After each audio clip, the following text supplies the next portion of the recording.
চিন্তা আছে নাকি? আশেপাশে মহল্লা আছে না শুধু কলেজ ইউনিভার্সিটি? এটা মনে হয় স্কুল মাঠ নাকি? বাঁদিকে স্কুল, ডান দিকে এলাকা মহল্লা, লোকজন আছে চারিপাশে। আচ্ছা, তাহলে তো যদি লোকজন ঘুমিয়ে না থাকে, আশেপাশে লোকজন থাকে, মাহফিলে আসার দরকার আছে না নাই?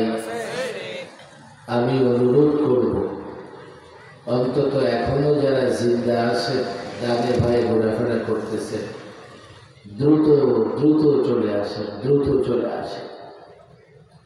আজকে যেহেতু 3 দিনের প্রথম দিন, সাধারণত 3 দিনের প্রথম দিনে লোকদের একটু আগ্রহ কম থাকে। এই জন্য নিয়ম হচ্ছে 3 দিনের প্রথম দিনে তাড়াতাড়ি মাহফিল শেষ করে দেওয়া। আজকে যদি অনেক রাত পর্যন্ত ওয়াজ শোনেন, কাল কি করবেন? কাল ঘুমাবেন, আর আসতে পারবেন না। আবার কালও যদি অধিক রাত পর্যন্ত চলে, পরশু দিন লোকজন খুঁজে পাওয়া যাবে না। এই জন্য প্রথম দিন 3 দিনের তাড়াতাড়ি মাহফিল শেষ করা চাই, যাতে মানুষের আগ্রহ থাকতে থাকতে তারা বাড়ি যেতে পারে। এই আগ্রহ ধরে রাখবে আগামীকালের জন্য। কিন্তু আমি তো এসছি প্রায় 11টা বেজে গেছে। সাধারণত এই এলাকায় মাহফিল রাত কয়টা পর্যন্ত চলে? 12টা পর্যন্ত চলে? সারা রাত চলে না? আপনি একাই সারা রাত? হ্যাঁ, সারা রাত চলে। বাংলাদেশের এমন এরিয়া আছে, আছে না নাই? মোবাইল সাহিত্যে এখনো আমি রাতের 2টা 2:30টার সময় গিয়ে বয়ান করি। ঢাকায় খাবার দাবার খেয়ে আরাম করে, রাতের খাবার খেয়ে রওনা হলে রোমান সাহিত্যে গিয়ে প্রোগ্রাম করা হয়। কিন্তু আমাদের কুমিল্লা এলাকায় আমার দেখা গেছে 11টা 12:30টার পরে প্রোগ্রাম থাকে না। খুলনা এলাকার হিসাব নিকাশ আমার জানা নাই। খুলনায় খুব বেশি একটা মাহফিল এসছে এমন না। আর এখন ঠিক পদ্মা সেতু হয়ে ভাঙা হয়ে খুব দ্রুত খুলনা আসা যায়। একটা সময় খুলনা আসা এত সহজ ছিল না। আর যখন সহজ হয়েছে তখন তো আমি কঠিন অবস্থায় ছিলাম। গতবারে এই সময় আমি লম্বা সময় সরকারি মেহমানখানা থেকে মুক্ত হয়ে বের হয়ে আসি। গতবারও আসছিলাম সম্ভবত একটা প্রোগ্রামে, শহরে আমি আসছিলাম, দারুল উলুমের প্রোগ্রামটা। দারুল উলুম মাদ্রাসা খুলনা শহরে আছে না নাই? এবার মাহফিলের উদ্দেশ্যে আমার মনে হয় এটা প্রথম আসা। আরেকটা প্রোগ্রামে আসলেও সেটা ভিন্ন একটা উদ্দেশ্যে আসা হয়েছে। এই এলাকায় খুব বেশি একটা যাতায়াত আমার নাই।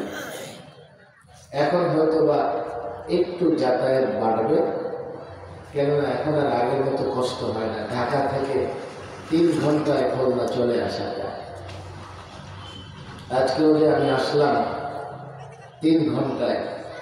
আমার টার্গেট ছিল 10টায় এসে পৌঁছাবো, 10টার আগে এসে পৌঁছে গেছে। আপনাদের এই যাতায়াত ব্যবস্থা ঢাকার সঙ্গে বেশ ভালো। যতটুকু যানজট আছে ঢাকার ভেতরে, ঢাকা থেকে বের হতে পারলে আর কোথাও দাঁড়াতে হয় না, একটানা চলে আসা যায়। যাই হোক, আমি অনেক সময় আপনাদের খুব কষ্ট দিব এমন না। আপনাদের উপস্থিতি বলছে যে আজকে তাড়াতাড়ি মাহফিল শেষ করে দেন, কাল আবার আসবে। এই সংগঠনের সঙ্গে কতজন যুবক আছে বলবেন? 150, 180 জন যুবক কই সংগঠনের? সব ডিউটি ক্লোজ করো। আমি সংগঠনের যুবকদের বলবো, এখন আর কিসের ডিউটি? আসো, তোমাদের ডিউটি খতম। বক্তাই তো এখন খতম হয়ে যাবে, তোমাদের ডিউটি দিয়ে কি হবে? মৌলানা মুফতি রিজওয়ান রফিকি আমার ছাত্র, লালবাগের ছাত্র। রিজওয়ান রফিকি আমাকে বললেন, হুজুর এখানে সংখ্যাটা কত বলছে মনে নেই, তো বুঝলাম যে অনেক যুবকেরা মিলে একটা সংগঠন করেছে, তারা একটা মাহফিল করে। আমি ভাবলাম যুবকদের যেখানে ঐক্যবদ্ধ প্ল্যাটফর্ম আছে, যেখানে যুবকেরা একসঙ্গে কাজ করে, আমাদের সেখানে যাওয়া উচিত, যাতে এই যুবকেরা হিম্মত না হারায়, সাহস না হারায়। আমার যুব সমাজ যদি ঠিক থাকে, দেশ ইসলাম ইমানের উপরে কোনো বাতের শক্তি আঘাত হানতে পারবে না। এখন যুবকদের তোমাদের কোনো ডিউটি নাই। আমি মাইকে পরিষ্কার বলতেছি, যুবকদের দ্রুত আসো, আসছে তো তোমাদের সঙ্গে কথা বলবো। এই সংগঠনের 180 জন যুবক যদি ইসলামের জন্য তৈরি হয়ে যায়, তাহলে এমন কোন শক্তি নাই ইসলামের অগ্রযাত্রাকে ব্যাহত করতে পারবে, ঠেকাতে পারবে। যুবকরাই সমাজের প্রাণ, আর এই যুবকদের চরিত্র ধ্বংস করবার জন্যই যত ধরনের ষড়যন্ত্র হচ্ছে। আমরা যদি এই যুবকদেরকে হেফাজত করতে পারি, সংরক্ষণ করতে পারি, আমাদের সমাজও ঠিকঠাক মতো চলবে, রাষ্ট্রটাও ঠিকঠাক মতো চলবে। এই জন্য আমি এই যুব সংগঠনের প্রত্যেকটা যুবককে বলবো, এখন আর তোমাদের কোনো ডিউটি নাই। মাইকের আওয়াজ যখন যাচ্ছে, আশেপাশে মেলা আছে নাকি? মেলা নেই তো? মাশাআল্লাহ, তো লোকজন আসলে আজকে ঠান্ডা বেশি নাকি? আসো আসো বসো।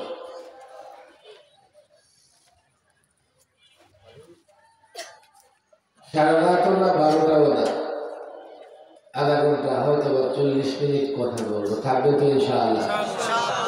নারাজ হবেন না তো? কষ্ট পাবেন না তো? বকাঝকা করবেন না তো? আমি ওয়াদা এই জন্যই নেই, মাঝখানে বলবেন হুজুর ভাবছিলাম কি আপনি বয়ান করতেছেন, ভাবছিলাম আপনি আজকের প্রধান বক্তা কোকিল কণ্ঠের অধিকারী হবেন, অথচ আপনার কণ্ঠ থেকে উল্টা কিছু। ভাবছিলাম আপনি একটু টক ঝাল মিষ্টি দিয়ে আমাদেরকে এন্টারটেনমেন্ট দিবেন, বিনোদন দিবেন। এখন দেখি বিভিন্ন রকম, থাকেন আপনি, থাকেন আমরা যাই। এই জন্য একজন উঠা বসা করতে পারবেন না। প্রয়োজনের সময় আরো কমায় দেব, আধা ঘন্টার চেপে কমায় দেব। আমরা যখন কিছু কথা বলি ব্যথার জায়গা থেকে বলি, কোনো চুক্তিবাদীও না, প্রফেশনাল কোনো বক্তাও না। ওয়াজ নসিহত করা আমার 6 নম্বর কাজ। 1 থেকে 5 নম্বর পর্যন্ত কাজ শেষ করে যদি সুযোগ পাই তো না ফেলে যায়। কিছু ব্যথা আসে বলি, গত 16 বছরে 3 বার সরকারি মেহমান হওয়া লাগছে। 3 বার সরকারি মেহমান হওয়া লাগছে। এই যে এই ত্যাগ এবং কুরবানি, আমরা চাইলেও টুকটাক এদিক সেদিক করে উল্টা পাল্টা বলে রাজকীয় জীবনযাপন করতে পারতাম, কিন্তু এই দেশের মানুষের ইমান হেফাজতের জন্য, এই যুবকদের ইমান বিশ্বাস আকীদা হেফাজত করবার জন্য আমাদেরকে রিস্ক নিতে হয়েছে, আমাদেরকে জালিমের মোকাবেলায় বারবার দাঁড়াতে হয়েছে। এই জন্য আমি একটা কথা প্রায় বলি, এই যুবকদের এই জন্য ডেকে নিয়ে আসছি। আমি ওয়াজ শোনার আগে তোমাদের সঙ্গে আমাদের একটা সমঝোতা হওয়া দরকার। যতদিন পর্যন্ত বাংলাদেশের আলেমদের সঙ্গে এই যুবকদের, সাধারণ মানুষের সমঝোতা না হবে, আলেমরা বলবে একটা, যুবকরা করবে আরেকটা। 16 বছরে 3 বার মেহমানখানায় গেছি, আগামীতেও যদি যুবক দেখে আমার কোনো কথা তার বিরুদ্ধে যাচ্ছে, আমার কোনো কথা তার নেতা কিংবা দলের বিরুদ্ধে যাচ্ছে, আবার এই যুবক আবার 16 বছর 20 বছরের জন্য আমার বন্দি করতে দ্বিধা করবে না। ওয়াজ নসিহতের আগে ওলামাদের সঙ্গে এই যুব সমাজের, মুসল্লি ভাইদের, ছাত্র সমাজের একটা সমঝোতা হওয়া উচিত, একটা চুক্তি হওয়া উচিত। তাহলে আলেমরা তাদের কথাগুলো বলতে পারবে, আর আপনারাও আলেমদের কথা মেনে হেদায়েতের পথে চলতে পারবেন। আলেমদের সঙ্গে যদি সমঝোতা না হয়, আলেমদের বিরোধিতা করে দুনিয়াও বরবাদ করে ফেলবেন, আখিরাতও বরবাদ করে ফেলবেন। হুজুর বলেন কি সমঝোতা আপনি আমার সঙ্গে করতে চান? কোন বিষয়ে আপনার সঙ্গে সমঝোতা দরকার? আর এই কথা তো কেউ বলে না। আপনি আবার এই সমঝোতা চুক্তির কথা কোত্থেকে পাইলেন? ভাই আমার মতো এত লম্বা সময় মেহমান খানায় তো কেউ থাকে না, এতটা জুলুম টর্চার কেউ সহ্য করে দেয়। শেষ বারো প্রায় 2.5 মাস সরকারি মেহমানখানা যাওয়ার আগে 2.5 মাস বিশেষ মেহমানখানা রিমান্ডে। ব্যথা নিয়ে কথা বলি, কিন্তু আমাদের সমাজে এমন হয়ে গেছে এই কথাগুলোর যথাযথ মূল্যায়ন আমাদের সমাজের লোকেরা করে না। আলেম ওলামাদের কথাগুলো যদি যথাযথ মূল্যায়িত না হয়, 53 বছরে দেশে শান্তি প্রতিষ্ঠিত হয় নাই, 53,000 বছরেও বাংলাদেশে শান্তি প্রতিষ্ঠিত হবে না। আগুন জ্বলতেছে, আরো জ্বলবে, আরো জ্বলবে। লাশ পড়েছে, আরো লাশ পড়বে। দেশ এবং জনগণের সম্পদ নষ্ট হয়েছে, আরো নষ্ট হবে। শান্তি প্রতিষ্ঠিত হবে না। আমি যুবকদের বলি, আমার দিকে খেয়াল করো, যে কজন যুবক আছে মাশাআল্লাহ, মাহফিল হয়তো বা তৃতীয় দিন অনেক লোকজন হবে, ঠিক আছে। আজকে আপনারা যারা আসছেন, আমি যদি আপনাদেরকে আমার মনের ব্যথাটা বোঝাতে পারি আর আপনারা সেটা বুঝে যান, বুঝে আমাকে সহযোগিতা করে, এই কজন যুবক, এই কজন মুসল্লি পুরো এই এলাকায় নয়, পুরো খুলনার হেদায়েতের জন্য যথেষ্ট হয়ে যাবে। আরে কাজের লোক বেশি লাগে না, কাজের লোক বেশি লাগে না, কাজ করবে এই প্রতিজ্ঞা যার থাকে, কম সংখ্যক লোক অনেক কাজ করতে পারে। আপনাদের সঙ্গে কয়টা সমঝোতা হবে? কয়টা বিষয় সমঝোতা হবে? 3টা। কয়টা? আপনাদের মন খারাপ নাকি? আমার কথা নারাজ না ঘুম ধরে গেছে? বলেন আল্লাহু আকবার। বলিউডে বাড়াইতে হবে, খুলনার মানুষ। এখান থেকে সুন্দরবন কাছে না দূরে? কয় কিলোমিটার? 60 কিলোমিটার। সেটা কাছে। সুন্দরবনে জানতো মাঝে মধ্যে নাকি? সুন্দরবন গেলে কি শোনা যায়? শিয়ালের ডাক। শিয়ালের ডাক শুনতে সুন্দরবনে যায়? কার গর্জন? সুন্দরবনে যারা, সুন্দরবনের আশেপাশে যারা থাকে, তারা শিয়ালের গর্জন দেবে না বাঘের গর্জন দেবে? বাঘের গর্জন তো আসতে হয়, মিনমিন করে। ভলিউম বাড়ায় বাঘের মতো গর্জন দিতে পারবো তো ইনশাআল্লাহ? আল্লাহু আকবার। 2-4 দিনের কণ্ঠে আসলে বাঘের গর্জন আছে। কিছু দেখছি ওদিকে আলাদা দেখেন মেল বসাইছে, আমার দিকে 100 দিকে সামনে সামনে, ওই পিছনে 3-4টা মাথা, এক লোকের ধরে মাথা লাগাই দিল, বাঘের চট করতে বলবো সামনে সামনে। বলে এত শীত বলতে পারছে। আসো আসো, সামনে আসো, আসো। মাশাআল্লাহ, ওরা এতদিন বুঝে নেই যে ওদেরকে বলতেছিলাম। মাশাআল্লাহ, এবার বসো। কোনো কথা আগে ওটা কোনো কথা হবে না, আমি কথা বলবো। আপনাদের সঙ্গে আমি বলতে আমরা ওলামায়ে কেরাম যারা চতুর্মুখী দ্বীনের কাজ করি, দ্বীনকে শুধু ব্যক্তি জীবনে না, সমাজ এবং রাষ্ট্র জীবনেও দ্বীন প্রতিষ্ঠা করতে চাই, আমাদের সঙ্গে আপনাদের সমঝোতা দরকার আছে না নাই? তাহলে আমি বলবো আপনার জন্য আপনি আমার মাথায় বাড়িয়ে দেবেন না, বুঝি আমি যা বলছি আপনার বুঝে আসছে না, এই জন্য মাথায় বাড়িয়ে দেবেন। আমি যা বলছি আপনার দলের বিরুদ্ধে যাবে, দিবেন আমার মাথায় বাড়ি। আমি যা বলছি আপনার নেতার বিরুদ্ধে যাবে, দিবেন আমার মাথায় বাড়ি। আমি যুবকদের সঙ্গে বিশেষ করে এখন কোনো মাহফিলে গেলে আমি সমঝোতা করে দিই। আমার কথা বুঝবার চেষ্টা করেন। 1 নম্বর সমঝোতার বিষয়, আমি, আপনি, আমরা, আপনারা সবাই দুনিয়া এবং আখিরাতের কল্যাণ চাই। কথা ঠিক না বেঠিক? খুলনার মানুষ কিন্তু বিশুদ্ধ কথা বলে, তাই না? খুলনা অঞ্চলের মানুষ, আগে আমার ছাত্র জীবনে আমরা কুমিল্লার মানুষ একটু প্রচলিত ভাষা ব্যবহার করি, কিন্তু খুলনার ছাত্রদের দেখলাম খুব বিশুদ্ধ ভাষায় কথা বলতেছে।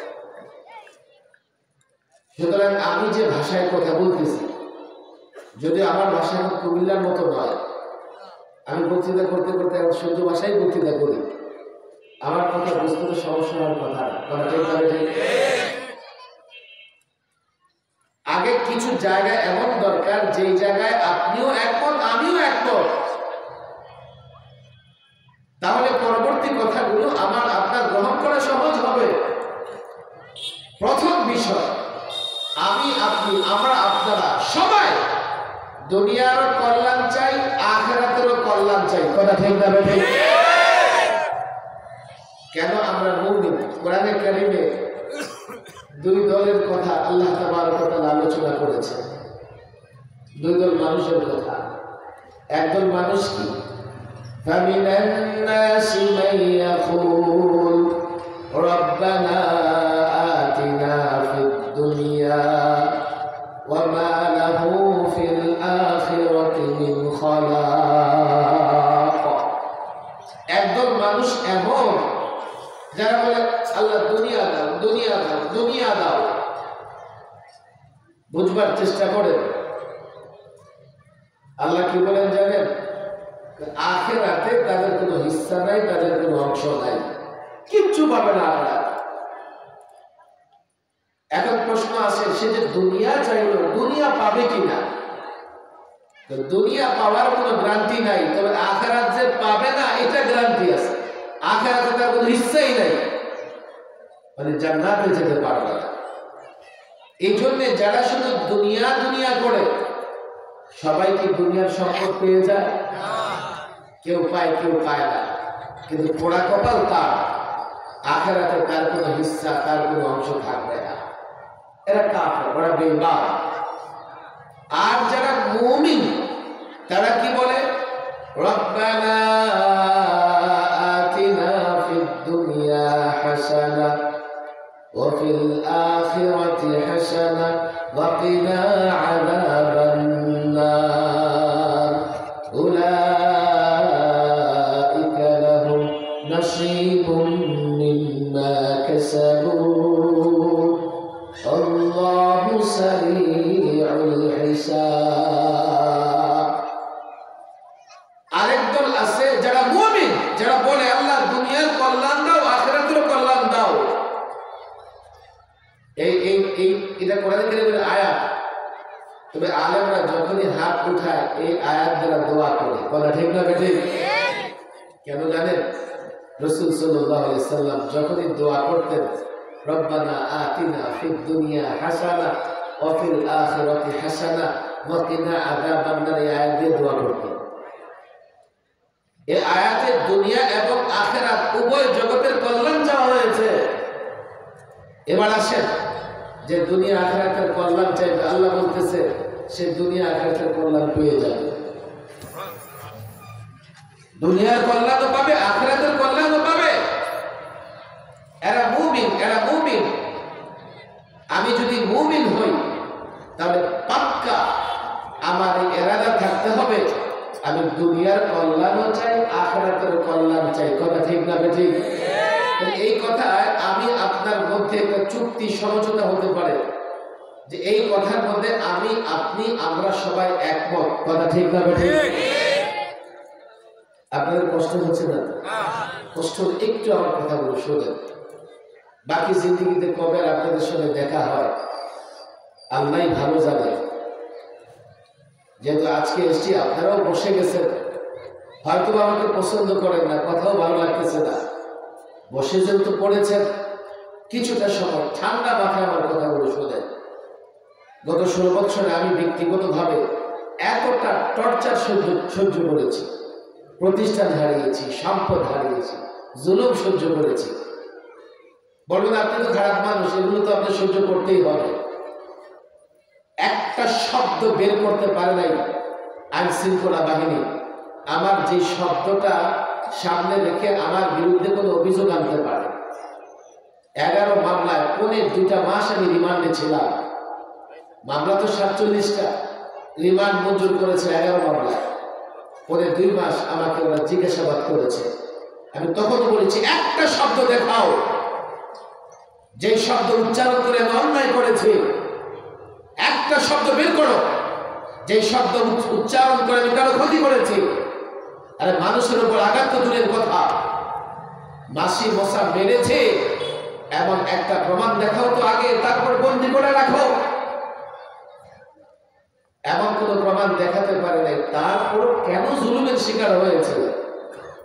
শুধু এ কারণেই আমরা মানুষকে দুনিয়া এবং আখিরাত উভয় জগতের কল্যাণের কথা বলি, অথচ আমরা এই কথায় সবাই একমত। আমরা যদি এই কথায় সবাই একমত হয়ে থাকি, তো দুনিয়া আখিরাতের কল্যাণের জন্য কোন আলেম কথা বললে সে অপরাধী না সে কল্যাণকামী? আলেমের উপর টর্চার কেন করা হবে? রোজ রাখেন কিছুদিন দুনিয়া কামাই নেই, চোখের সামনে দুনিয়া আখিরাত কবে কবে আসবে। আমি মাঝে মধ্যে বলি, দেখো একটু চিন্তা করে দেখো, তুমি তো আখিরাত অনেক দূরে মনে করতেছো, দুনিয়ার বাগান যে সাজানোর চেষ্টা করতেছো, আর এই দুনিয়ার বাগান সজ্জিত হবার চাইতেও আখিরাত তোমার নিকটবর্তী। বুঝলাম না আখিরাত নিকটবর্তী মানে? খেয়াল করেন, আপনি একটা 6 তলা বাড়ির কাজ শুরু করছেন, বাড়িতে কমপক্ষে 1 বছর লাগবে কি লাগবে না? আপনি সকালবেলা ইন্তেকাল করছেন, বিকেলের আগে আপনাকে দাফন করে ফেলছেন, 1 বছর তো লাগবে নাকি? কবরে যাবেন, মুনকার নাকির সওয়াল করতে আসবে কি আসবে না? আল্লাহু আকবার। যদি সওয়াল জবাবের কি করতে পারে, ঠিক মতো সওয়ালের জবাব দিতে পারে, ফেরেশতা কি বলবে?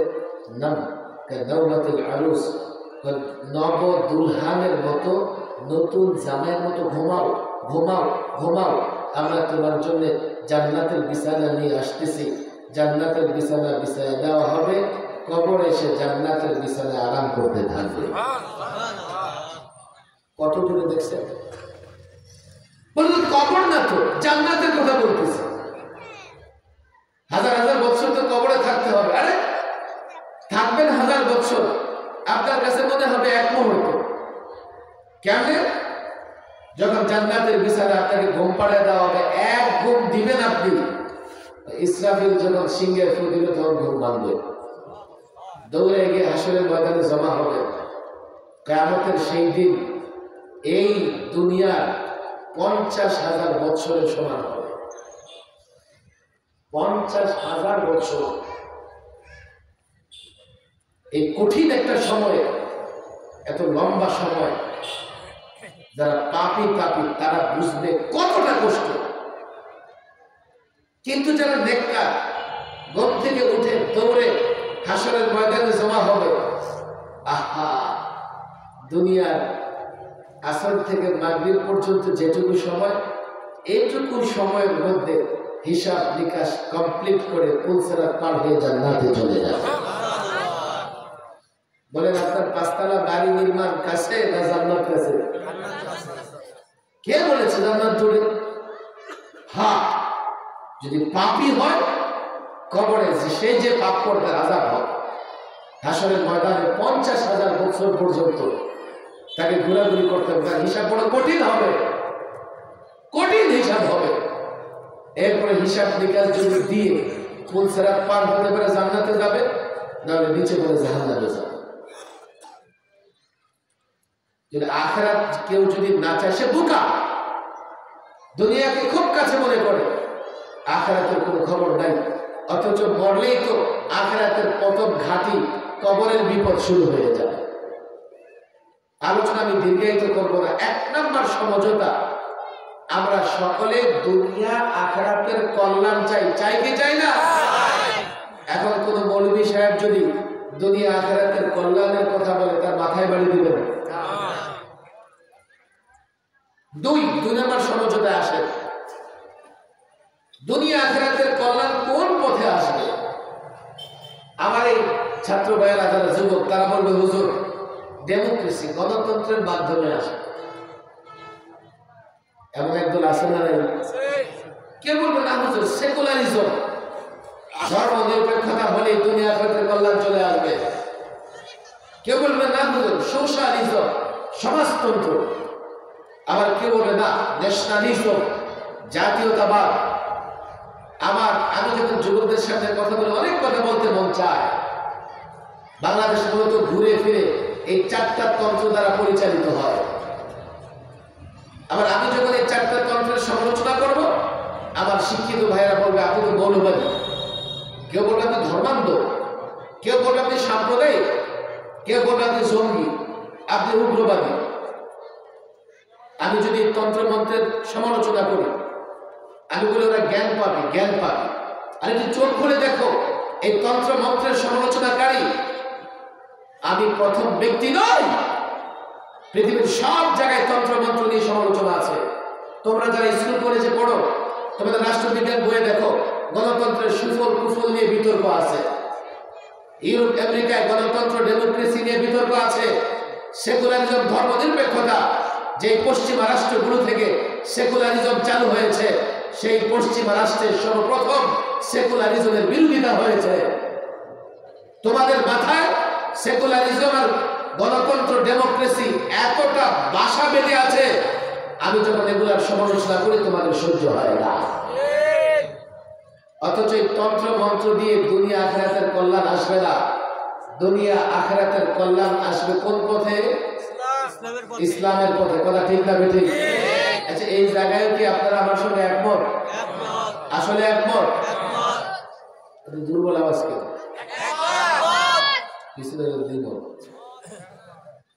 মন খুব বেশি খারাপ আপনাদের কাছে। ঢাকার অবস্থা জানেন তো? ঢাকার অবস্থা জানেন আপনারা? হ্যাঁ হ্যাঁ, কি জানেন? খুলনা মহানগর কেটে দেওয়া উচিত। খুলনা শেখবাড়ি তো বলে ঝামেলা হচ্ছে। শেখবাড়ি কোথায়? এই জন্য খারাপ। দেখেন ভাই, আলেমরা আসলে প্রতিহিংসা কিংবা প্রতিশোধ পরায়ণ হয় না। কিন্তু একটা কথা আছে না, যেমন কর্ম তুমি যা করছো তাই আমি কি করবো ভাই? আমি না মাফ করে দিলাম, কিন্তু জাতি যদি মাফ না করে তো তোমার তো রক্ষা নেই। আমাদের দোষ, অনেক টর্চার করেছে, আমরা প্রতিশোধ পরায়ণ না। কিন্তু জাতি সবাই তার আমাদের গৌরবীদের মতো খোলা দিন না। ওরা বলবে যে ইট মারলে পাটখেল খাওয়া লাগবে, একটা মাছের সুযোগ পেয়েছে 10টা মেরে দেবে।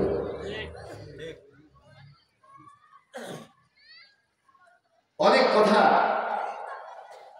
আমি আজকে কথা লম্বা করবো না। আমার মনে ভালো না, ঢাকার অবস্থা অনেক খারাপ। বলে খারাপ কিছু ভালো তো মনটা খুশি লাগতেছে। খুশি লাগার অনেক বিষয় আছে। আমাদের ক্ষুদ্র বাংলাদেশটাকে অনেক চিন্তাও করা হয়, কারণ চতুর্দিক থেকে অনেক সাম্রাজ্যবাদী শক্তি বাংলাদেশে হা করে আছে, কখন এই দেশটাকে গিলে খাবে। আর আপনাদের এখানে কাছাকাছি তো কষাই নদী আছে না নাই? 24 ঘন্টা বাংলাদেশের দিকে তাকালে তার লালা পড়ে। বাংলাদেশের সম্পদ, বাংলাদেশের মানুষ, এগুলো সে লুটপাট করে খাইতে চায় ওখান থেকে। 2 নম্বর বিষয়, দুনিয়ার কল্যাণ আখিরাতের কল্যাণ আসবে ইসলামের পথে। কথা ঠিক না বেঠিক? কারা কারা একমত আছে? কোথায় সবাই একমত? ঠিক আছে, ঠিক আছে। 3 নম্বর কথায় যাই। 3 নম্বর কথা, যদি দুনিয়া আখিরাতের কল্যাণ ইসলামের পথে হয়, আলেমরা নির্ভয়ে দ্বিধাহীন চিত্তে বাধাহীন ইসলামের কথা বলবে না? বলবে না? এই কথা আপনারা একমত? দেখেন, বুঝে শুনে কিন্তু করে উল্টা পাল্টা করা যাবে না। খোদার মানুষ দুনিয়া আখিরাতের কল্যাণ চাই কি চাই না? আর সেটা কোন পথে? সেই ইসলামের কথা আলেমরা, সেই ইসলামের কথা নির্ভয়ে দ্বিধাহীন চিত্তে ভালো করে বুঝবেন, বাধাহীন ভাবে বলবে না বলবে না? না ইমাম সাহেব যদি বলে, ইমাম সাহেব আপনি বাড়াবাড়ি করতেছেন, চাকরি দাও, এমন আছে না নাই? ইমাম সাহেবকে বলে দিবেন, ইমাম সাহেব ইসলামের যত কথা আছে কোরআন সুন্নাহ অনুযায়ী আপনি বলবেন, আমার বিরুদ্ধে যাক আর দলের বিরুদ্ধে যাক, আপনাকে বাধা দেওয়া হবে না। তাহলে এই যে আমার সঙ্গে সমঝোতা করছেন, ওয়াদা করতেছেন, ওয়াদা ঠিক থাকলো, না হলে ওয়াদা ভঙ্গকারী হবে। কথা ঠিক না? বুঝবার চেষ্টা করেন রে ভাই। বলে হুজুর আপনি তো রাজনীতি করেন, রাজনীতি খারাপ জিনিস, তুমি কেন করো? কথা কোরআনে তো রাজনীতি নেই। আচ্ছা তো তুমি মুসলমান না? হ্যাঁ মুসলমান। তাহলে কোরআনে কোনো কিছু না থাকলে তুমি সেটা কেমনে করো? এই অংশে রাজনীতি করে। রাজনীতি বলতে ইসলাম তো কমপ্লিট কোড অফ লাইফ। ইসলামের ব্যক্তি জীবনের প্রত্যেকটা সমস্যার সমাধান আছে না নাই? সামাজিক জীবনের সমস্যাগুলোর সমাধান আছে না নাই?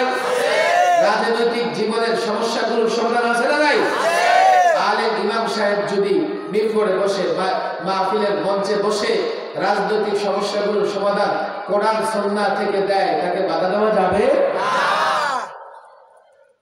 বলে যে না কোরআনে রাজনীতি, তাহলে মুসলমান কেন রাজনীতি করে? রাসূল সাল্লাল্লাহু আলাইহি সাল্লাম রাষ্ট্র চালিয়েছেন, চালান নাই? হযরত আবু বকর, হযরত ওমর, হযরত উসমান, হযরত আলী, হযরত মুআবিয়া রাদিয়াল্লাহু তাআলা আনহু, হযরত ওমর ইবনে আব্দুল আজিজ, উমাইয়ারা প্রায় 100 বছর গোটা পৃথিবীর উপর রাজত্ব করেছে। আব্বাসীয়রা করেছে, ওসমানীয়রা করেছে, মোগলরা করেছে। মুসলমানরা 1000 বছর গোটা পৃথিবী শাসন করেছে। কোরআনে যদি রাজনীতি না থাকে, সাহাবায়ে কেরাম থেকে শুরু করে যুগে যুগে আল্লাহ ওয়ালা বুজুর্গরা কিভাবে রাজনীতি করেছে? কে বলেছে তোমাকে রাজনীতি? আমি প্রায় বলি এই মাহফিলে আসা যুবকেরা তোমরা রাজনীতি করবা। বলুন রাজনীতি হলো নোংরা জিনিস। আমি জানি নোংরা জিনিস। তোমার মতো ভদ্র যুবকেরা যদি রাজনীতি না করো, ওই নোংরা যুবকেরা রাজনীতি করে চেয়ারে বসে থাকবে। তোমার যখন চারিত্রিক সনদ লাগবে, সার্টিফিকেট লাগবে, এমন ব্যক্তির কাছে যাবে যার নিজেরই চরিত্রের বালাই নাই। তোমার যখন জন্ম সনদ লাগবে, এমন ব্যক্তির কাছে যাবে যার নিজেরই জন্মের ঠিক ঠিকানা নাই। ভদ্র মানুষ, নামাজি মানুষ, দেখবা গাঞ্জাখোরের পিছনে গিয়ে বসে আছো। গত 16 বছরে এমন একজন এমপি ছিল কক্সবাজারের ইয়াবা ব্যবসা করত। বিবারের এক এমপি নিয়মিত গাঞ্জা খাইত। আর ফেন্সিডিল খোর, গাঞ্জাখোর মেম্বার চেয়ারম্যানের তো অভাব নাই। কথা ঠিক না? তুই ভদ্র যুবক কি করবা? গাঞ্জাখোর ইয়াবাখোরের পাশে গিয়ে নত জানু হয়ে থাকবা। তুমি রাজনীতি করো আর না করো, রাজনীতি তোমাকে ছাড়বে না। কেন? রাষ্ট্র রাজনীতি দ্বারা পরিচালিত হয়। রাজনীতিবিদরা যদি ট্রাফিক আইন করে দেয়, সেটাও তোমাকে মানতে হবে। রাজনীতিবিদরা যদি ট্যাক্স বাড়িয়ে দেয়, সেটা তোমাকে দিতে হবে। ফি বাড়িয়ে দেয়, তেলের দাম বাড়িয়ে দেয়, কাস্টমস কর বাড়িয়ে দেয়, সব তোমার মানতে হবে। তুমি রাজনীতি করো না করো, রাজনীতি তোমাকে ছাড়বে না। যারা এই কথা বলে কোরআন সুন্নাহ রাজনীতি নাই, ওরা তোমাদের উপর নোংরা রাজনীতি চাপিয়ে দিয়ে রাজত্ব করতে চায়। সমঝোতা কয়টা? মনে থাকবে তো? বলেন কয়টা? এখন কোন আলেম দেখেন, আপনি কিন্তু বলছেন ইসলামের কথা আলেমরা নির্ভয়ে বলবে, বলতে পারেন দরকার কি? জামানা যেহেতু খারাপ হয়ে গেছে, আপনি একটু থাকেন না হুজুর আমাদের মতো, এই গন্ডগোলে জড়ানোর দরকার কি? এমন মুসল্লিরা আছে যারা আমাদেরকে পরামর্শ দেয়, আছে না নাই? হয়তো 10 মিনিট আমার কথা শুনবেন, এরপর আমি আপনাদের জবরদস্তি বলবো না। আমাদের অনেক হিতাকাঙ্ক্ষী মুসল্লি আমাদের মহাব্বত করে, বলে হুজুর এই বিষয় নিয়ে যেহেতু ঝামেলা হইতেছে, দরকার কি বলা, ওদেরকে বাড়াবাড়ি করতে দেয়। আমি তখন আমার মুসল্লিরা বুঝাইতে পারি নাই আমি কেন এই কথাগুলো বলি, কেন আমাকে এই কথাগুলো বলতে হয়। আলেমের অনেক মর্যাদা আছে। আলেমকে বলা হয়েছে ওরাসাতুল আম্বিয়া, সমস্ত আম্বিয়াদের উত্তরাধিকারী কে? আলেমকে বলা হয়েছে নায়েবে নবী। ভালো করে শোনেন, বনি ইসরাইলে গ্রামে গ্রামে নবী এসেছে, নবুয়তের দরজা বন্ধ। এখন গ্রামে গ্রামে নায়েবে নবী আল্লাহ আলেম তৈরি করে দিচ্ছেন। কথা ঠিক না? লাউলা ইয়ানহাহুমুর রাব্বানিয়ুনা ওয়াল আহবার আন কাওলিহিমুল ইসমা ওয়া আকলিহিমুস সাদ লাবিসা মা কানু ইয়াসনাউন। আয়াতের উপর তাফসীর গেলে ঠিকই ফজর হয়ে যাবে। আয়াতের আলোচনায় গেলে অনেক রাত হবে। এতটুকু বুঝেন, হযরত আব্দুল্লাহ ইবনে আব্বাস বলেন, এই আয়াতে আলেমদের জন্য সবচাইতে কঠোর শব্দ ব্যবহার করা হয়েছে, কঠোর বার্তা দেওয়া হয়েছে আলেমদেরকে। কোন আলেমদেরকে? যারা, ভালো করে শোনেন, যারা অনৈতিক কাজ, অন্যায় কাজ, অনৈতিক অন্যায় কাজ মানে মিথ্যা, দুর্নীতি, টেন্ডারবাজি, যাই বলেন না কেন, সমস্ত অনৈতিক কাজ, সুদ ঘুষ থেকে জাতিকে নিষেধ না করে সে আলেমদেরকে এখানে কঠোর বার্তা দেওয়া হয়েছে। সে আলেমদের সমালোচনা এই আয়াতে করা হয়েছে। করেছেন কে? খালি মজাতে দেখলেন, সাজা দেখলেন না। এত মর্যাদা আলেমের। এক হাদিসের বর্ণনা এসছে, দেখেন কিয়ামতে তো হিসাব নিকাশ হবে, আলেমের হিসাব নিকাশ পাবলিকের সামনে হবে না। আল্লাহ বলবেন, বান্দারে তোর আলেম দিছিলাম, মানুষের মাঝে তোর মর্যাদা দিছি, আমি আজকে কিয়ামতের ময়দানে মানুষের মাঝখানে তোর ছোট করবো না। আলাদা একটা জায়গায় আলেমের হিসাব নিকাশ হবে। আল্লাহু আকবার। এবং আল্লাহ তাবারক ওয়া তাআলা আলেমদের সাথে সবচাইতে সহজ হিসাব নিকাশের মামলা পেশ করবেন, ব্যবহার করবেন। আলেম, এত মর্যাদা আলেমের। সে আলেমকে কঠোর বার্তা দেওয়া হয়েছে। কেন?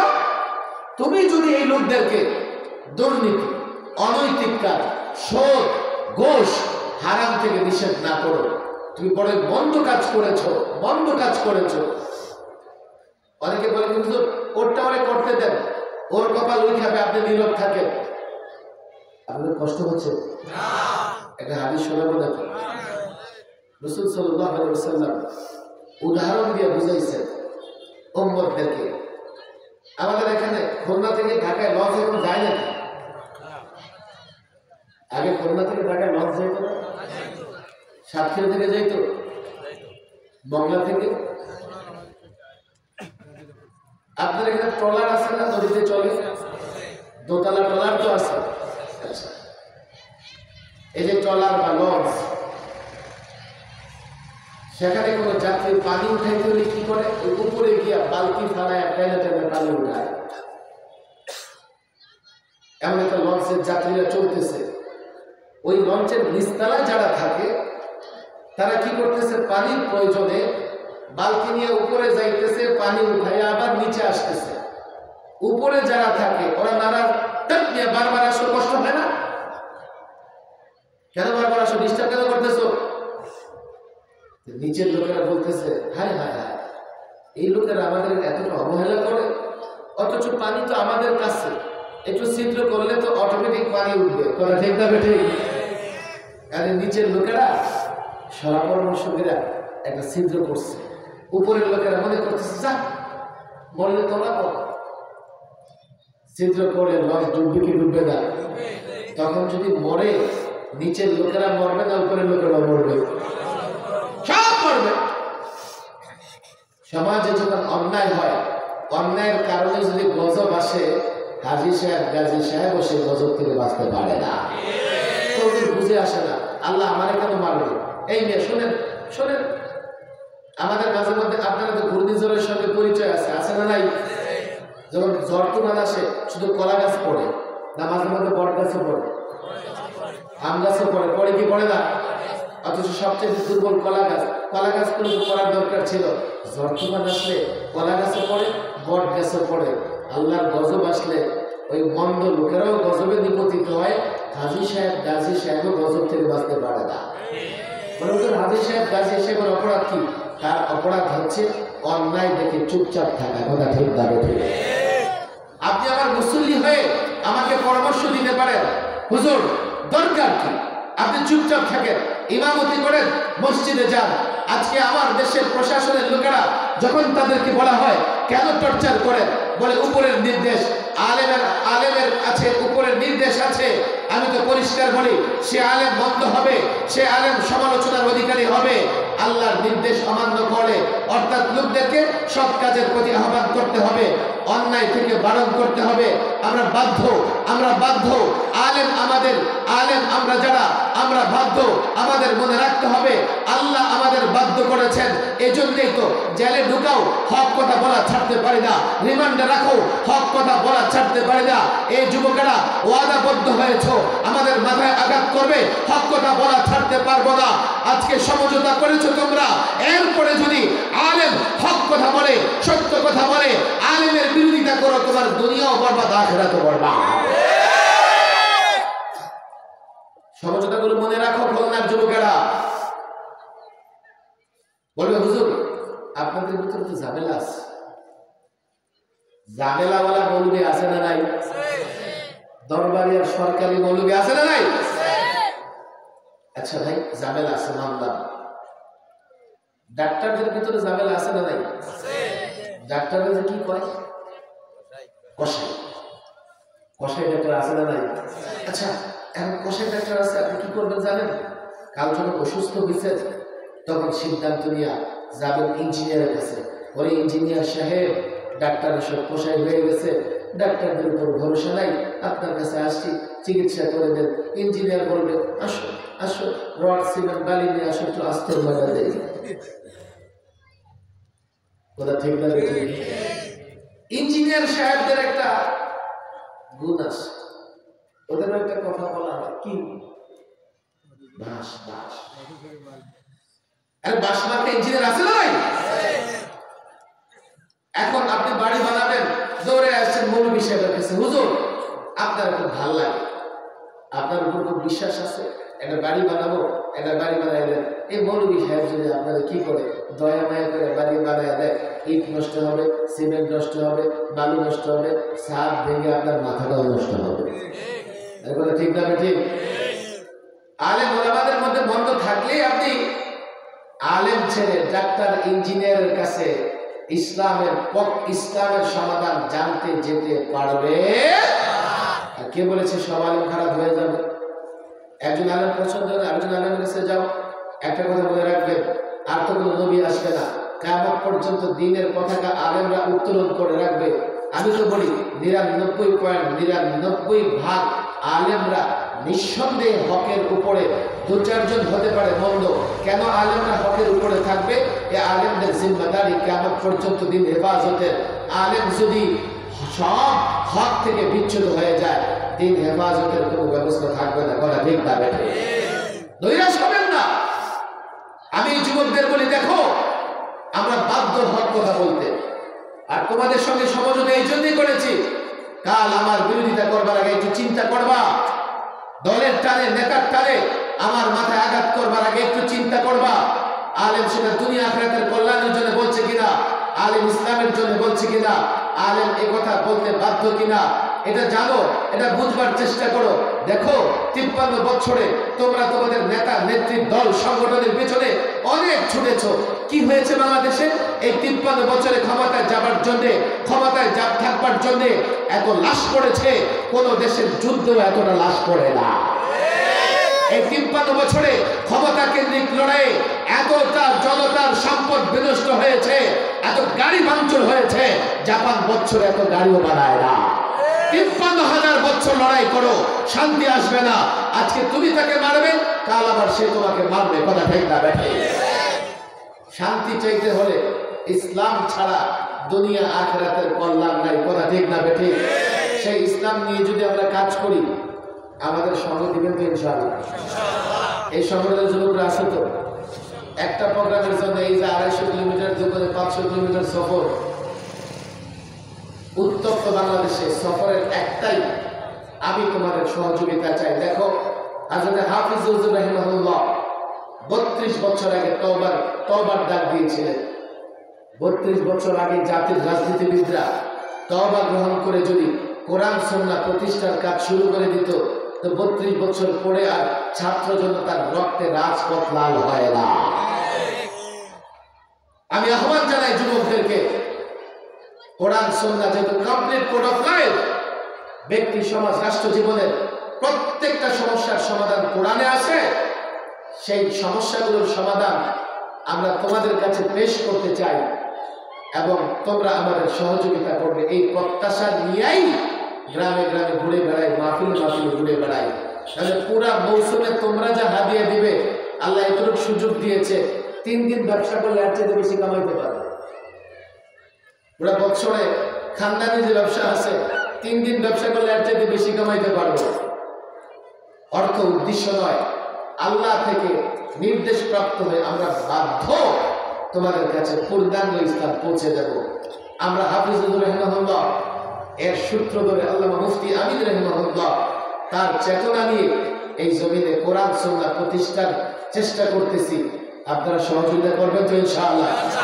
কারা কারা সহযোগিতা করবেন? ওয়াদা কার সঙ্গে করতেছে? ওলাই যুবকেরা কার সঙ্গে? আমাদের সহযোগিতা করবা তো ইনশাআল্লাহ? আমাদের সহযোগিতা করবা তো ইনশাআল্লাহ? আল্লাহ কবুল আর মঞ্জুর করে দিন। এখনই দোয়া হয়ে যাবে। এখানে প্রায় 180 জন যুবক মিলে এই যে একটা মাহফিল করতেছে এবং তারা একটা মহিলা মাদ্রাসা পরিচালনা করে। আপনাদের কাছে আমার বিনীত আবেদন থাকবে, এই মাদ্রাসায় সহযোগিতা করবেন তো ইনশাআল্লাহ? আমি যুবকদের বলি, দেখো, শুধু মাহফিলই দিন না, দিনের আরো অন্যান্য অংশ আছে, আছে না নাই? তোমরা আত্মমানবতার সেবায় কাজ করো, সামাজিক অনেক কাজ করো, দিনেরও যত ধরনের কাজ আছে তোমরা করবা, আলেমদের সঙ্গে পরামর্শ করে করবা। আমি শুনেছি মুফতি রিজওয়ান রফিকি সেই সংগঠনের সাথে ওতপ্রোতভাবে জড়িত আছেন। অন্তত আমি তোমাদের বলবো, তার পরামর্শ নিয়ে তোমরা কাজ করবা। 180 জন যুবক যদি আলেমদের পরামর্শ নিয়ে কাজ করে, দেখো তোমাদের সহযোগিতার অভাব হবে না, লোকবলের অভাব হবে না, টাকা পয়সার অভাব হবে না। তোমরা শুধু শৃঙ্খলার সাথে এই কাজ করবা, আলেমদের সাথে সম্পর্ক রাখবা, মাদ্রাসা চালাবা স্বচ্ছভাবে। মাদ্রাসার হিসাব বিকাশ থেকে শুরু করে প্রত্যেকটা কাজ হবে আয়নার মতো জলজলে স্বচ্ছ স্বচ্ছ। মাদ্রাসা চলবে ওলামাদের পরামর্শে। আজকাল মহিলা মাদ্রাসায় নানা রকম ফিতনাও আছে, ঝামেলা আছে, কারণ শয়তান তো আমাদেরকে ধোঁকা দিতেই থাকে। কি করে নারী পুরুষের নানা রকমের ঝামেলা বাঁধাবে। এই দেখেন না, 11 বছরের মেয়েটাও পালাই গেছে, অথচ 18 বছরের আগে বিয়ে দেওয়া যায় না। 18 বছরের আগে বিয়ে দিলে আমার দেশের আইন দেখে বাবারে ধরে জেলে নিয়ে যায়, আর 11 বছরের মেয়ে পালাই গেছে, কোনো শাস্তি নেই। অনেক ফিতনা আছে। মহিলা মাদ্রাসার পরিচালনার ক্ষেত্রে অনেক সতর্ক থাকা লাগে। সতর্কভাবে তোমরা প্রতিষ্ঠান চালাবে আর আপনারা তাদেরকে সহযোগিতা করবেন। আল্লাহ আমাদের তৌফিক দান করুন। সকলে দূর চুরি করেন, দূর চুরি করেন, দোয়া না করে কবুল করেন, দূর চুরি করেন।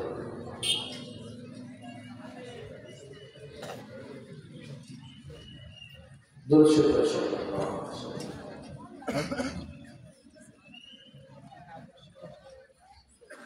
اللهم أنت السلام ومنك السلام تباركت يا ذا الجلال والإكرام. ربنا ظلمنا أنفسنا وإن لم تغفر لنا وترحمنا لنكونن من الخاسرين. ربنا لا تزغ قلوبنا بعد إذ هديتنا وهب لنا من لدنك رحمة إنك أنت الوهاب. يا الله يا أرحم الراحمين. আল্লাহ তাবারক ওয়া তাআলা 3 দিন ব্যাপী ইসলামী সম্মেলনের প্রথম দিনের শেষ মুহূর্তে আমি গুনাহগার, আমি অদম যুবকদের সঙ্গে নিয়ে, টুপিধারীওয়ালাদের সঙ্গে নিয়ে তোমার দরবারে হাত তুলেছি। মালিক, বিকেল থেকে যারা বসে আছে মধ্যরাত পর্যন্ত প্রত্যেককে আপনি দ্বীনের জন্য কবুল করে নেন। আল্লাহ তাবারক ওয়া তাআলা জীবনে যত ভুল করেছি, অন্যায় করেছি, নাফরমানি করে ফেলেছি, শয়তানের ধোঁকায় পড়ে, নফসের ধোঁকায় পড়ে, সমস্ত ভুলের জন্য অনুতপ্ত লজ্জিত হয়ে তওবা করতেছি। মালিক আমাদের তওবা কবুল করে নাও, আমাদের সকলকে তওবা কবুল করে আপনার নেককার বান্দাদের অন্তর্ভুক্ত করে দেন। আল্লাহ তাবারক ওয়া তাআলা আমাদের মধ্যে যারা অসুস্থ তাদেরকে সুস্থতার নিয়ামত দান করেন, যারা পেরেশানিতে আছে পেরেশানি দূর করে দেন। আল্লাহ তাবারক ওয়া তাআলা যে সমস্ত যুবকেরা বেকার আছে তাদের জন্য উত্তম কর্মসংস্থানের ব্যবস্থা করে দেন, আমাদের সকলের জন্য হালাল রিজিকের ব্যবস্থা করে দেন। আল্লাহ তাবারক ওয়া তাআলা যারা আমাদের ছেড়ে কবর দেশে শায়িত হয়েছে, মালিক তাদের কবরকে জান্নাতের বাগান বানায় দেন। আমাদের সন্তানদেরকে মানুষের মতো মানুষ বানান, হাফেজে কোরআন বানান, আলিম বানান, মুফতি বানান, মুহাদ্দিস বানান, শয়তানের ধোঁকা থেকে হেফাজত করেন। আল্লাহ তাবারক ওয়া তাআলা যুবকদেরকে দ্বীনের জন্য কবুল করে দেন, যুবকদের প্রতিষ্ঠিত মাদ্রাসাকে কবুল করে দেন। এই মাদ্রাসা যেন ভালোভাবে পরিচালিত হতে পারে, এর জন্য যত ইন্তজাম দরকার, অর্থ করে দরকার, সব কিছু আপনি ব্যবস্থা করে দেন। আল্লাহ তাবারক ওয়া তাআলা দেশটাকে শান্তি দ্বারা পরিপূর্ণ করে দেন, সমস্ত অশান্তি দূর করে দেন। আল্লাহ কাফের বেঈমান ইহুদি নাসারাদের ষড়যন্ত্র থেকে দেশটাকে হেফাজত করেন, প্রত্যেকটা মুসলমান রাষ্ট্রকে হেফাজত করেন, প্রত্যেকটা মুসলমান নরনারীকে ইজ্জত আবরু সংরক্ষণ করার তৌফিক দেন। ربنا آتنا في الدنيا حسنة وفي الآخرة حسنة وقنا عذاب النار. سبحان ربك رب العزة عما يصفون وسلام على المرسلين والحمد لله رب العالمين.